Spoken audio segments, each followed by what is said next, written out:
Ladies and gentlemen, this is Joe's Classic Video Games back with another cool radio repair video for you this evening. I had to stop and think about what I'm working on. Now, usually we do arcade game, pinball machine, and jukebox repair videos. But today we're going to work on this thing. This is actually a radio. So if you're only interested in arcade game, jukebox, or pinball repair videos, we'll be back Tuesday with one of those. If you watched our previous video, at an auction, I bought a Grigsby-Grunow Majestic 132A radio from like 1930. Similar to these, right? And we worked on fixing the cabinet up a little bit. Basically, the leg had broken off of the cabinet because this receiver is so freaking heavy. This thing probably weighs 70 pounds, just the receiver. As you can tell, it's completely overbuilt. I can see why they went out of business. I don't know what this green yellow stuff is on it, but I'm sure it'll kill me according to some of the people in the comment section. So I'm going to try to clean it up a little bit, but it kind of looks like the thing's in pretty nice shape. These cans, I assume some of them are filled with capacitors or something. So we're going to try to work through this thing. Now, when I went and picked it up, it was still in the cabinet. The cabinet had fallen on its side and broke one of the legs off because this thing's so heavy and the legs got wobbly. They went to move it and they broke the thing.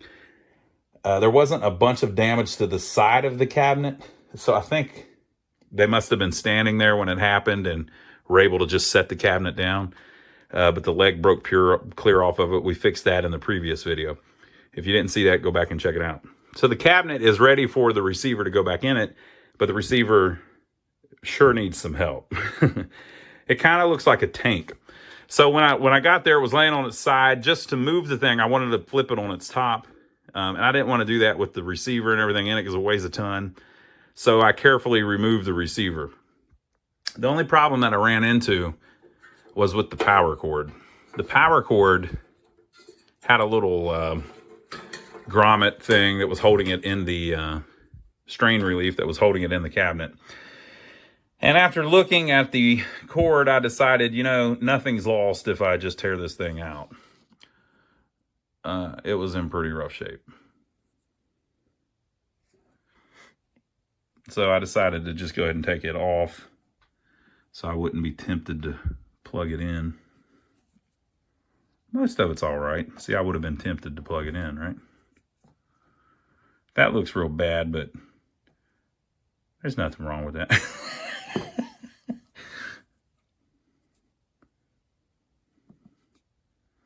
You know, it's just the original cord and it's in pretty rough shape. So I want to figure out, as we're working on this, do I need a twisted cord like this, or can I just put a regular cord on it? So, but we're nowhere near putting a cord on it yet. I have the knobs for it, the original knobs. I was able to remove and get them off safely. Look how this turns. Like it kind of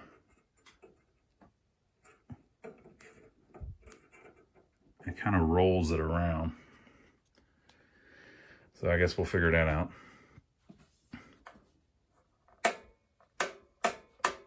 Maybe a tone switch or something, or that may be the on-off switch.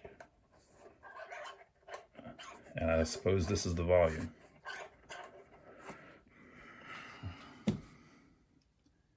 Light bulb has been broken.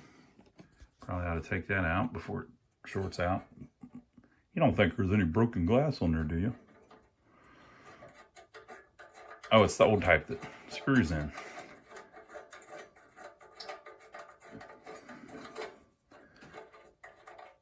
When I work on arcade games, we actually use some of these. Usually ours are the bayonet type, but these screw-in ones were used by the very first Atari cocktail cabinets. So I might have some of them. But we'll look it up and see what model it needs. That's the least of our worries, though. I kind of want to look in here. I believe there's going to be 4 tubes in there. There's 2 little wing nuts at the top. Let me take those off and we'll look inside. So you can see how overbuilt this thing is. Unfortunately, Majestic, it wasn't, the company's name wasn't Majestic, it was Grigsby-Grunow. The model was called Majestic. Unfortunately, they went out of business early because they just overbuilt everything. So it's actually, from what I hear, a very nice radio. They just they went all the way on it. So obviously needs a lot of cleaning. I don't know. I don't think these are, I haven't done one this old. I don't believe that those are tubes. Those are probably, is that how they did the IF back then? Or is there an IF? This isn't a, I don't think this is a super het. This is before that. So, I don't know. Okay, I'm going to carefully put that back. And then I'm going to remove the 3 exposed tubes just so I don't damage them. And then we'll attempt to flip this thing over. First tube from out of here. Now, do you want the good news or the bad news? The good news is it's still the original Majestic G80 tube. The bad news is there's literally stuff rolling around inside of it.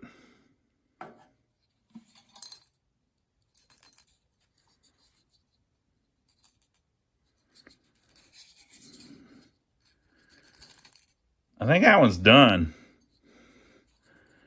So we're going to need a Majestic G80 tube. Second tube is a tongue saw 45.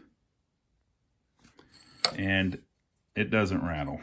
So that's good. I would imagine this is probably the same.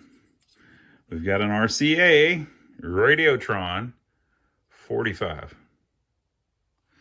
Okay, so 2 tubes at least survived. Who knows if they work.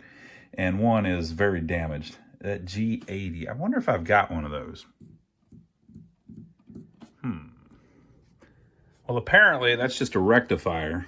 And they're pretty common. So I had several. I picked a couple of them out. If I can find the little label. There you go, 80. This is an RCA. And this one, 80. National Union Electron Tube. It's an NU Junior. Yeah. So these two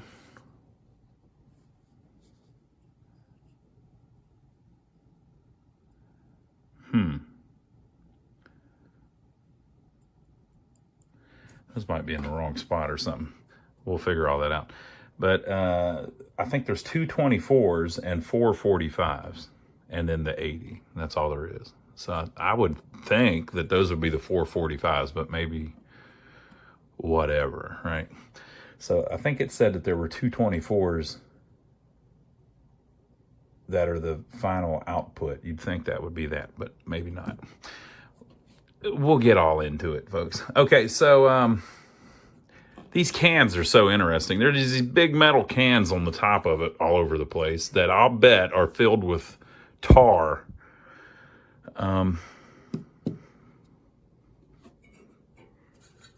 It's all like, it's so solid. It's just incredible. Well, I don't know why they would build it. They overbuilt everything.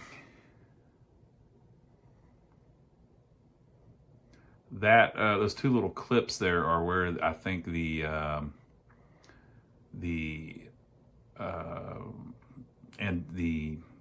local or distance switch went. Okay, so I think it's safe to turn this thing over. I gotta watch this, but if we bust that up, it won't be the end of the world. Of course, that won't come off. It's all welded and everything. Okay, so I'm gonna carefully flip it over so that we can see if we can get in the bottom panel of it. All right, so again, it weighs like 70 pounds. When I lifted it up, you could see where those 2 tubes were, that it did say G45, so they were in the correct place. Wouldn't it be crazy if what was wrong with it was the rectifier tube was just screwed up. All right, but really we'll never know, because there's no way in hell I'm plugging this thing up until we get some cappage done. Normally I'm not too worried about that, but this thing's old, folks. It's very old. I saw some people online talking about theirs, this is the Model 130 chassis. So it's in a couple other radios. So I did see somebody talking about, they took theirs, they just brought it up slow and the thing worked. But I don't want to do that. Like I said, a lot of times I do that on the like little ones. But this thing's going to suck like 3 amps. So I took this loose when I took it out of the cabinet. This is actually where the speaker plugs in. So it's one of those speakers with it has a separate coil, or, you know, it has to get power from here as well. So there's 4 pins, not 2 pins. And there is a cover here. I have no clue what that goes to yet. We're going to go all through this thing, though. But the schematics are available. I have a copy of those. I just can't believe how this thing's built like a freaking tank. I don't know about...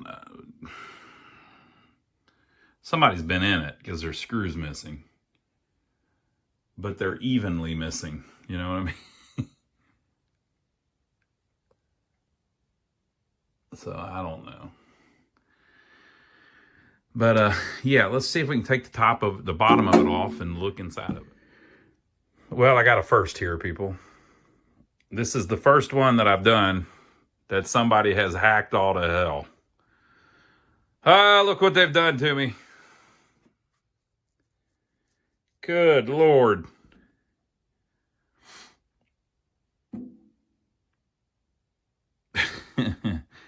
I don't know. It might be done right. It might be done better than I can do. We'll see. Okay, so let me see if I can figure out what's going on.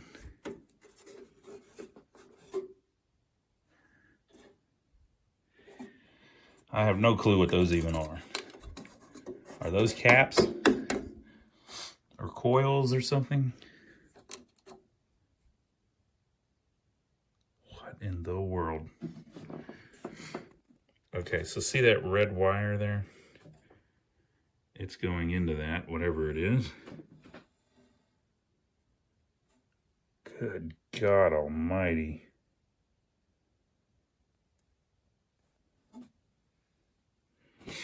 Okay, so we got those.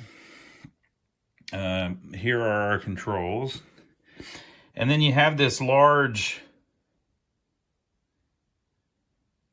kind of junction thing on here.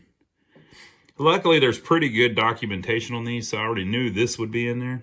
These are 2 kind of dog bone, I guess, or something like that, resistors. 3, 4. God.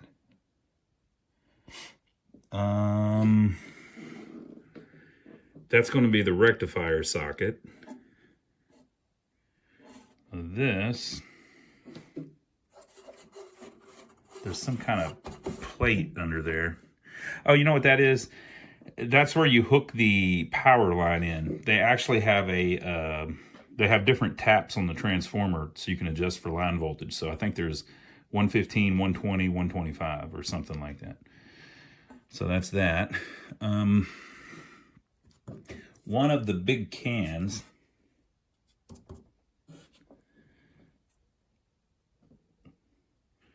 is going to be that. I should be able to figure that out by whatever terminals it runs to.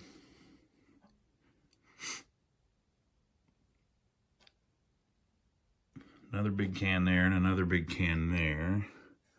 So that's the front can. One of these is going to be a transformer or something. But again, I should be able to figure it out by where the wires run up here, because I've got a schematic of all of this.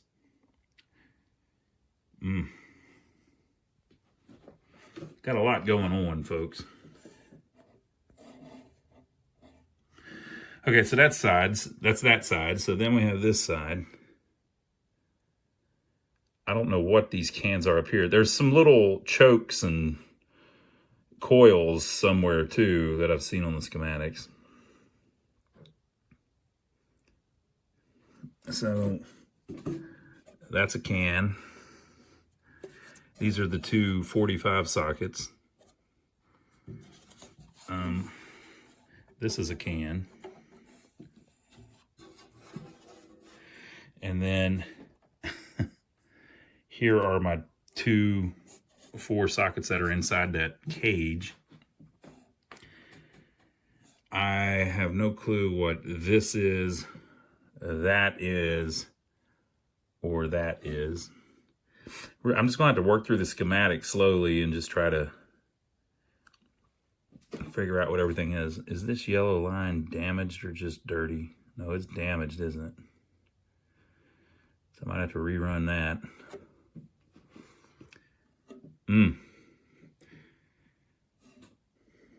Okay, so who knows what that cap is? And then we have 3 of them here going to ground. This, you know, this obviously was probably replacing the filter caps, which originally were 2.2. So I got to clean all that up. Good God.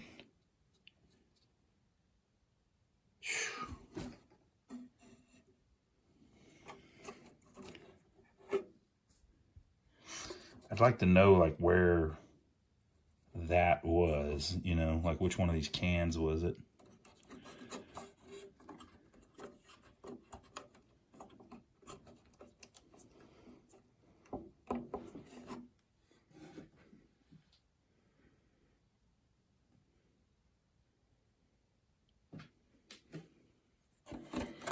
Big mess, people.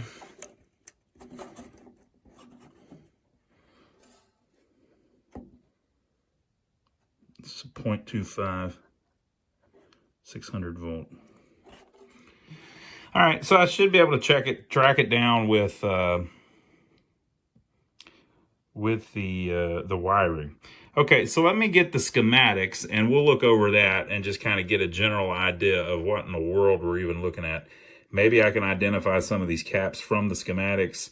Maybe we can identify some stuff from the wiring. I don't like all of this freaking, see all the fuzz on it too?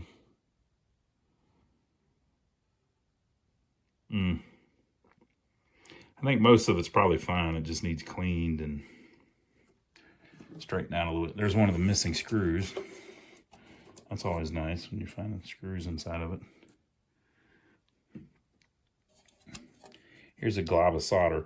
That'd probably be fine if it fell around and like landed like right here. That'd be all right, right? Probably wouldn't cause any problems.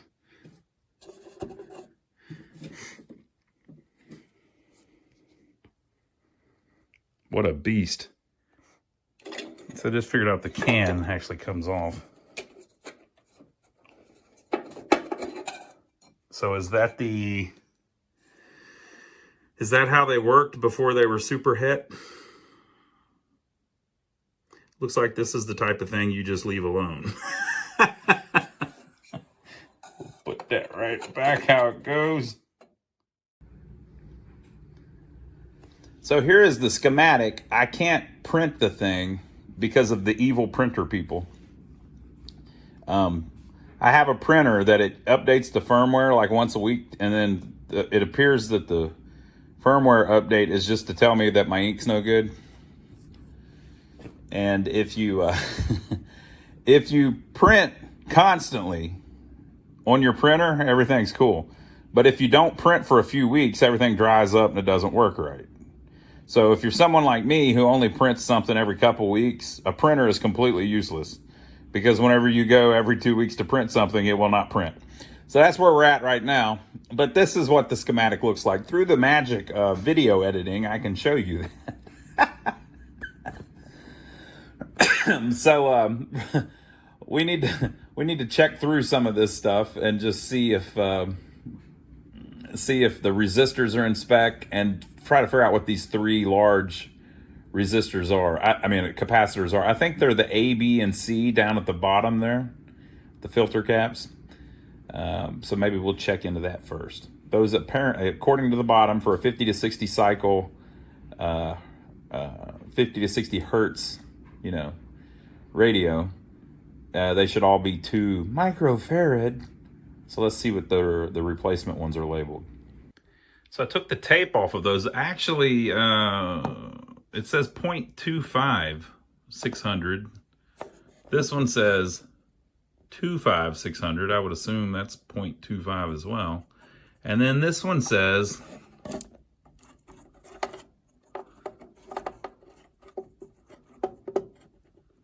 well,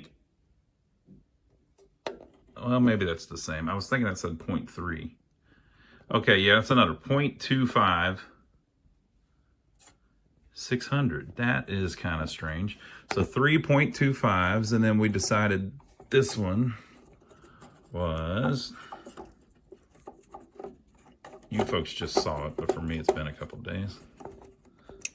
Another 0.25 600. So we have 4 of those. Okay, well, all 3 of these at least go to, I guess, ground. I don't want to assume anything's ground. Okay, so let's look at the schematic again. Let me see if I can figure out what those must be. 0.25s, and there's 4 of them.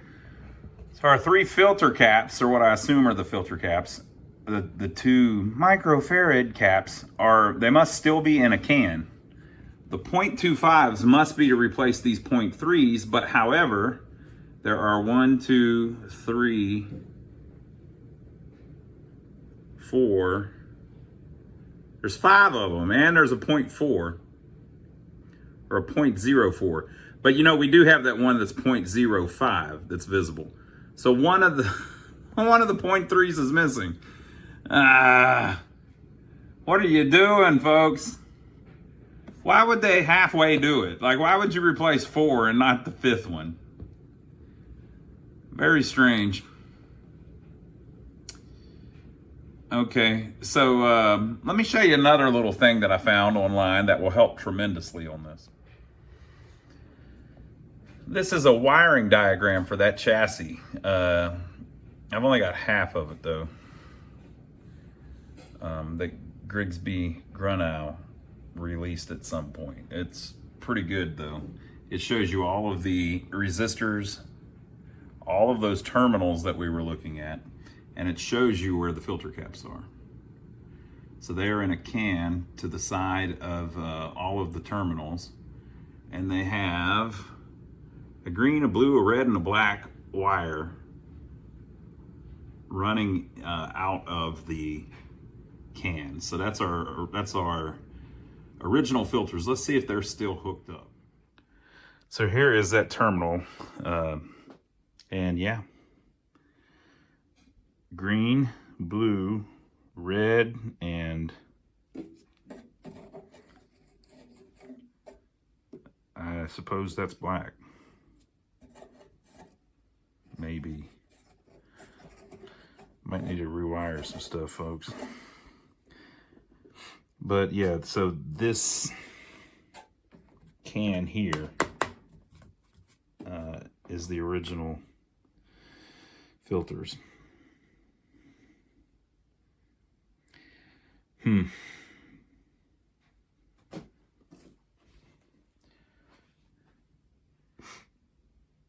And these that we were looking at, that there's 5 of, but they've only replaced 4,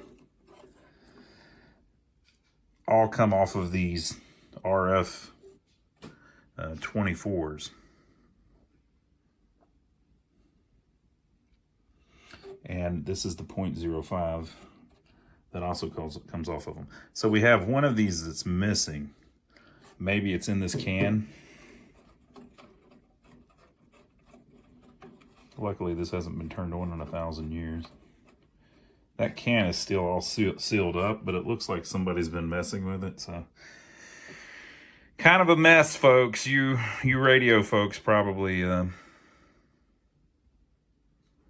Probably run into this stuff all the time. So, I'm trying to think of where to begin. I think I need to order some stuff, don't I? Maybe I need to order a complement of capacitors. I've got some, but I'd kind of like to get some twos. Here's what I was thinking. So these are the twos. If you look, these run up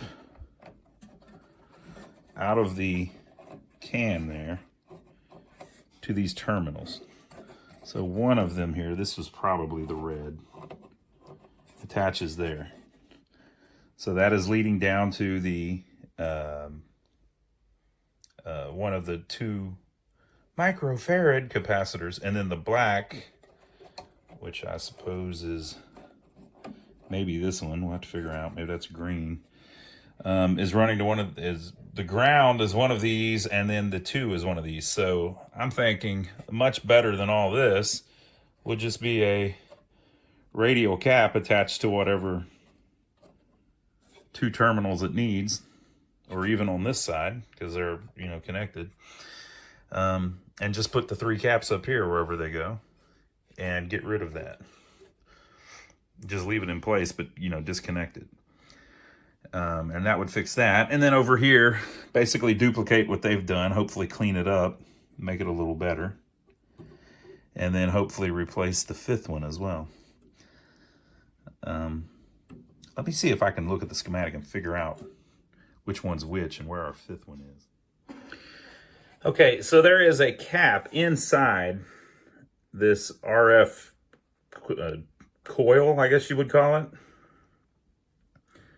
So there's a cap in there that runs over to ground. That should be replaceable if I'm careful. I mean, if I damage this, we're in trouble. But this is pretty hefty. But I don't even want to change anything. You know what I mean? Because I'm sure that's tuned. All right, so this yellow wire is the one that I was seeing poking out, and I was saying that I thought the wire was deteriorated.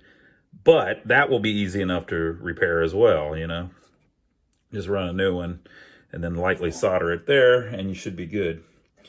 So that's one of the caps. I'm going to look in the other ones to see if there's more in there. All right, I broke out my big 100-watt soldering iron.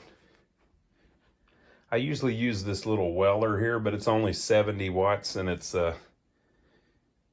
you can use it on some of this stuff, but whenever you have stuff soldered to the chassis, you need more wattage.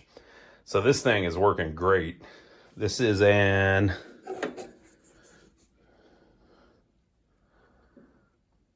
American Beauty.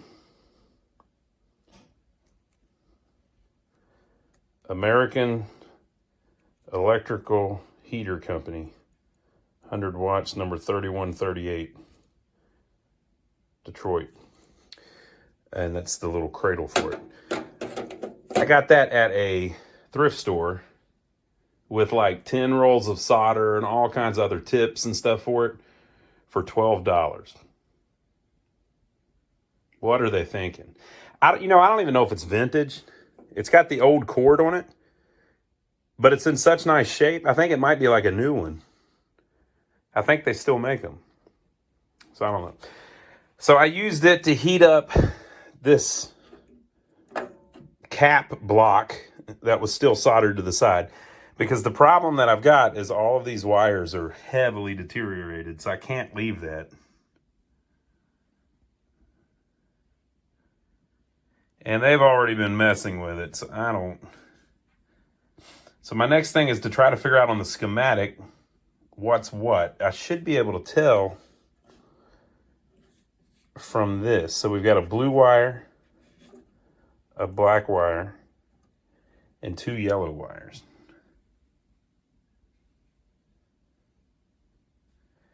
And have other ones been cut loose already?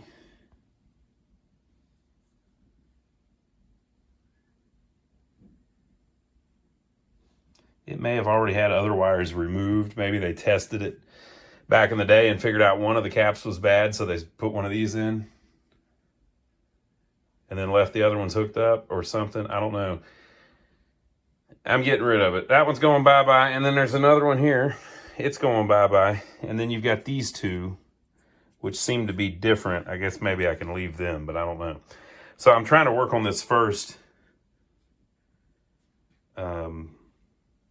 coil transformer or whatever they called it. And I was able to successfully swap the cap. But I haven't taken that wire loose yet because it runs to here. So I'm trying to figure out what's what. So I'm going to look at it on the schematic and see if I can figure out where we're even at. All right, it's taken me quite a while, but I think I've got it figured out what's wood. What's wood? All right, so there is one little, so basically there were 3 sets of caps mounted on here at some point. This big can here, I just took off of here. But at some point there was another one here, obviously. And we've got 4 caps over here that have been added in that are all 0.25. And then we have one here that's a 0.5. It's soldered to this little cap that's been cut loose. So this one is different from this one, which appears to be the same as this one, which makes sense if you look at the schematics. So on the schematic, you've got a whole bunch of 0.3, 0.3, 0.3, 0.3, 0.3, and 1 point. You know, it does say 0.04. Is that a 0.05 or is it a 0.5? 0.05. Yeah, okay. So, let me see if I can. Boy, if I had a flashlight, it would help you. I've unplugged this. It's cooling down. So if you look, the ground is grounded, or one side of the cap is grounded. The other side, and this is, you got to figure out the pin out. But the other side is going to the screen grid of these G24s. So there's 4 G24s. 1, 2, 3, 4. These are the G45s. All right, so the second G24, there is a cap running from the screen grid to ground. But starting off, I didn't know if they were in the machine in the order that they're drawn on the schematic, and I didn't know which was which. So I looked up the pin out just to be sure. You've got anode, heater, cathode, grid, and then there's the other grid, the control grid, I guess it's called, which is the cap on the top of the tube. All right, so second tube, screen grid. There is supposed to be a 0.04 cap. Microfarad. So they've replaced it with a 0.05. Clearly, that's what this cap originally was. That's a 0.04 that they've taken out and replaced with one. So what happened was they didn't replace this one. They left it in. Yeah. So it's still hooked up, and I'm trying to figure out which one it is, you know, because I'm trying to figure out what this is, this. Okay, so the easiest one to figure out is this one right here. Is going to the screen grid of number 3, which then connects to the screen grid of number 4. So screen grid of number 3 connects to the screen grid of number 4, and there is a 0.3. They've replaced it with a 0.25. Okay, so then it connects to a resistor, which connects it over to the screen grid of number 2, where the 0.04 is. And that is the resistor down there. So it's there. And again, I'm not trying to fix anything right now. I'm just trying to identify everything to figure out what in the world they did back in the day. So this one is connected to the cathode of number 3 to ground. So 1, 2, 3, cathode to ground, 0.3. And that cathode is connected to the number 4 cathode. And then it also runs over here and connects to the volume control of all things. And that is how it's set up. So that's that one. So this one, a little more tricky. This one is a 0.25 going to ground, like all of them. And then it runs over here, and there was a big knot of tape here. I took it loose. And this is a good one because it helps us figure something out. So it runs, there is a cap somewhere that's probably a 0.3 that runs into one of these little cans that we're trying to identify. It also runs down onto the top of the chassis between number 4 and number 3. And then it also runs back around over here. Well, I tracked it all down, and it's that yellow wire right there coming off that resistor. So if you go back to the other thing, it's right there. You can see that it does identify it as a yellow wire. And it's where the 5230 ohm resistor meets the 4875 ohm resistor. See that wire connecting the two? So between the junction of those is where that wire is coming from. And that solves our puzzle. There is the junction of that. So this must be that wire. So it's showing you the two resistors over there. Here's the yellow wire coming up. And when it comes over, there's the cap, the 0.3. Right? So that's this cap that they have wired in. Now that originally, these three originally would have been part of this cap that's now missing.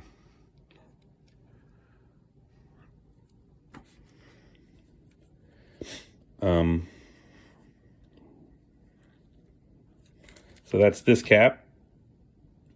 And then it connects to a resistor, which apparently is between number 3 and number 4 on the top of the chassis. We'll have to find that. But remember, we just saw that on the other one. Or did we? Did I talk about that? I don't know if I showed that. So that must be on the top of the chassis, and then the wire will go off somewhere else to do something else. But look at this. There are two more wires. One runs up to this coil, and one runs up to this coil. So these two must connect to that. So this cap must be connected to those two. And so that's it there. That's running up and connecting to this. Where the other one is, I have no clue, but we'll figure it out. It could be, well, I don't know. I don't know where this goes, right?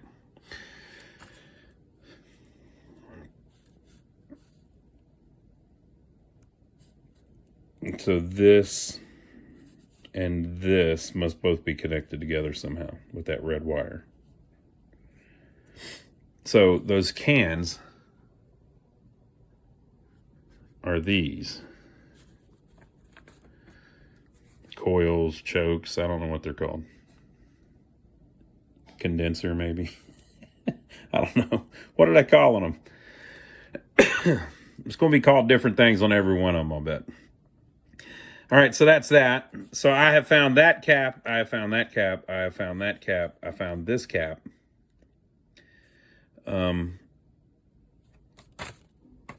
So if you look at this, here's the tricky one. This blue wire runs to the cathode of number 2. So here's number 2. Here's the cathode. Bam, it must be that cap. And then the cathode of number 2 also runs down and connects to the one side of the volume control again. All right? So this is a 0.3. And then there is a black wire. And you would think that would be the ground, but that's not the ground. The ground is this is soldered to the chassis. So the ground is the frame of it. I believe. I might have this wrong, but this black wire is going to the screen grid of number 1. So the screen grid of number 1 connects to another 0.3, right? And then there is a wire that is connected to the screen grid of number 1 that runs down here to this. Okay, so that's the blue one and the black one. The yellow one's the tricky one. So the yellow one is running up here to this thing that we were looking at. And then there is another yellow that comes out of the same hole and runs over here. They have it attached to this cap to ground, 0.25. And then they have it running down into the top of the chassis. Now, we already figured out that on the other side of that, of this hole, there must be some resistors on the top side. We're going to check here in a minute. Right? So it is running from one of these, and it appears to be towards the front end of the set. So it's going to be probably this one. And it's running, the yellow wire is running from one of these to a cap. Must be that one. The ground is the case. And then the second yellow wire must be this. So it must be the yellow wire comes out of here into the cap in the case, and then there is another yellow wire connected to it inside the case running over this way to the 500 ohm resistor that we think is on the top, which is the other side of this other one that we already figured out. So between here, which runs down onto the top, and here, which runs down on that black wire onto the top, there must be a 500 ohm resistor. If I check between here and here, I should get 500 ohms if the resistor's good. But I'm just going to look on the top and see what's going on. So why is the cap right here? It's because they replaced this cap without removing it. They just paralleled it across.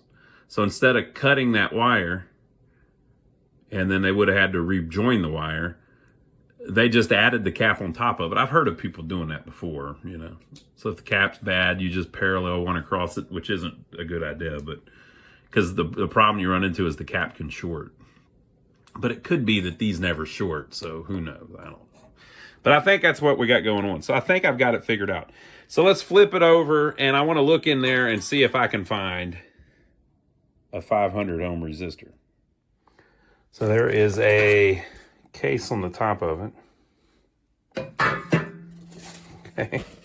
So here's the first G24. And this is the screen, the control grid. So that's this. And so the wire that comes off of it connects to the condenser gang. And then the other side of the coil, or whatever we're calling it, the transformer, the choke, whatever. So all of this goodness comes off of that wire. So it goes from there into there, and that's where we got all that happening. Okay, then the second one, same thing. It comes off, we got all this goodness coming off that wire. So it goes into there, there's all kinds of stuff happening. So the third one is the one we're thinking of. The wire just comes off and goes straight to ground after it goes through whatever the coil is. So it's different. It doesn't go up in here. It just goes straight to here. So I don't know why, but there's on the bottom, there's like 4 or 5 wires running up in there. Not just...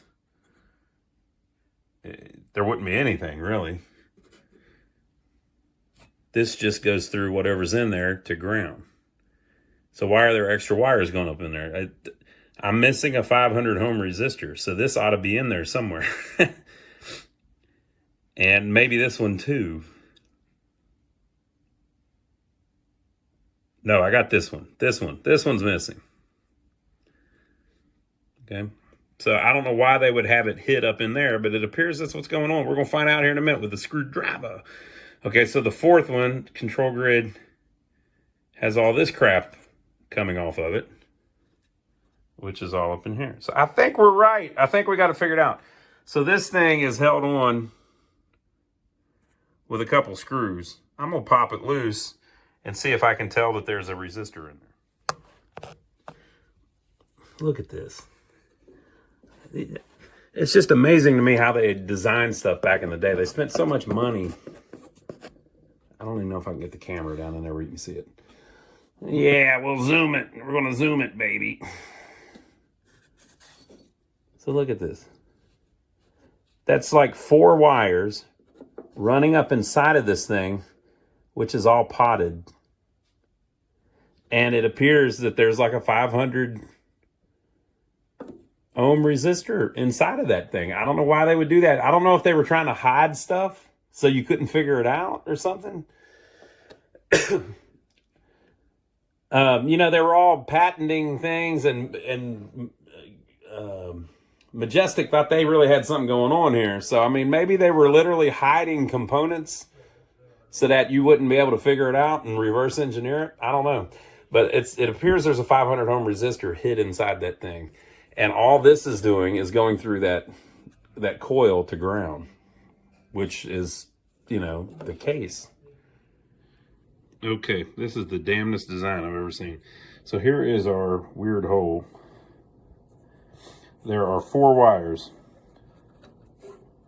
Now remember, from the other side, it's got the wire going into the top that comes off the control grid of number 3. Now coming out of the bottom of that pot is the 1 wire that we knew went in there. And then the black wire that's running to our yellow wire over to our other cap. And I was saying that I believe there should be 500 ohms resistance between those two. There is. It's 774 because it's, you know, out of spec. And good luck fixing that. I guess I could cut it out because some of it doesn't need to be there. I don't know. We might just have to leave that. And then there is a 3rd wire coming out, which runs to the anode of number 4. I mean, the anode of number 4. And then there is a 4th wire coming out, that little one, which is soldered to ground on the chassis. Okay, so there's 4 wires going into it. Now look at this. There's like 3 people left that enjoy this, but look, people, this is fun to me. So here is the one side. That's the yellow wire. And then I was saying that I believe, so it's, you know, it's connecting to our 1 coil up on the front. I was saying that I believed the yellow wire then continued on, right? So it continues on and goes into that thing. And I'm thinking that there should be a resistor up there. We looked, it's not up there.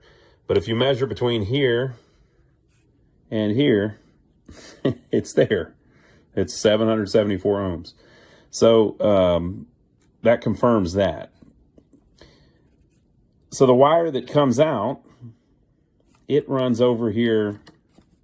Remember, it was this one coming in, right? Well, that yellow wire that runs out, it runs over here to here. Remember, I was saying that this and this must be connected somehow with the red wire. We've got this one, and then the one that comes out of the bottom connects to here. It's the missing one. So they're just running wires all over the place, trying to hide stuff, I think. And I don't know what this is. It's like a piece of metal with some wire wrapped around it. And then a bunch of crap on it. That might have been like an old style resistor there too. I don't know. But nothing, I don't think anything's hooked up to it anymore. Maybe it's this. It would be across the pilot lamp. So we got more stuff to do, but I think I figured out what these caps were, you know, and that all of these are actually correct. They're off a little bit. They should be 0.3, you know, but they don't make 0.3. But I might do a 0.33, something like that. But I figured out what all those are. These over here, I believe I'm just going to leave alone. These must be these 0.0001 microfarad caps inside of the choke. So this must be the RF choke. And there's a 0.002. Now we still don't know why this had another cap on it. That cap that I replaced. What's up with that? And it's not this one. So I don't know. This cap here. This is the one I replaced. You would think maybe it's this one. But it doesn't seem to be. It's attached here. Somewhere on this. So it's like halfway up this or something. I don't know, folks. Whatever. I replaced it. It was in there. I put a new one in. Okay, so next time we'll start swapping some caps. But on this one, I'm going to have to replace a lot of wiring too. Basically, any of that rubberized wiring needs to be replaced. Thankfully, most of it's on the actual caps that I'm going to get rid of. So that yellow wire, I'll just run a new one, and I'll replace this cap, and that will solve the yellow wire problem. The blue one will be easy enough, just a cap from here to ground. And then the black one will be easy enough, just a cap from here to ground. And that'll get rid of a lot of the damaged wiring. But the red and the black wiring that runs over to here, it's all really bad too. And that's the heater voltage. But the rest of it's all cloth covered, and it all looks pretty good. It's just that rubberized stuff. All of the caps that were in here, they've already replaced. And the one that was here, they've already replaced. So I think most of the rubber wiring went bye-bye back whenever that happened. All right, so there you go. Hopefully we'll get it fixed and we can put it back in our beautiful cabinet. Have I mentioned it weighs 70 pounds yet? Just flipping the thing back and forth over, it's giving me a workout, which is good, but you know, it's heavy, folks. This is not lightweight stuff. They designed this really well. Maybe over-designed the crap out of it. It's probably twice as heavy as it needs to be. And them hiding resistors inside of coils and stuff. They didn't have to. Come on, Grigsby. Come on, Grigsby-Grunow. You didn't have to do that. You didn't have to hide the stuff inside of the potted material, inside the cap on the top of the thing. I don't know why you were doing all that. All right, folks. So we'll see you on the next video. I hope you enjoyed it. Give us a thumbs up if you made it this far. And leave your comments below. Have you ever worked on one of these? You know, this wasn't the only radio they made. Let me tell you a little bit about this company as we're leaving here. They went big. They went big, people. They were making millions of these things a year in 1929, 1930. They built this huge factory and we're doing something like 5,000 radios a day or something, complete radios. And they had all kinds of tabletop versions and stuff. These are just some of the early ones, so they're big old boys. But they made tons of these things. And they obviously overbuilt them. I mean, they're twice as nice as they need to be. And at the time, they had a reputation for being very nice radios. And they kind of lost it, you know, because the other companies could design the sets a lot cheaper and they sounded about the same. And eventually they went bankrupt, lost it all, but they were a huge company. So for a couple years, apparently, they were the #1 radio company. I had never heard of them until I got this thing. Until I saw it in that auction, I had never heard of them. Of course, I wasn't around in 1929 either. But look them up if you get time. Grigsby-Grunow Majestic radios. For whatever reason, they called all their radios Majestics. And you'll see some of the most beautiful radios you've ever seen if you do a little Googling of that. So we'll see you on the next video. Don't forget to check out my brother Donnie. If you don't know about him, he's got a channel here on YouTube as well. I help him out with his. I'm over there with him on his channel a lot. He does old vehicles, old buildings, and has a farm. So it's pretty fun. So I'll see you back here in a couple days where we are continuing. What pinball are we working on right now? I don't know if we're going to do a pinball video Tuesday or not, but I'll see you back Tuesday with another great video. You can count on it.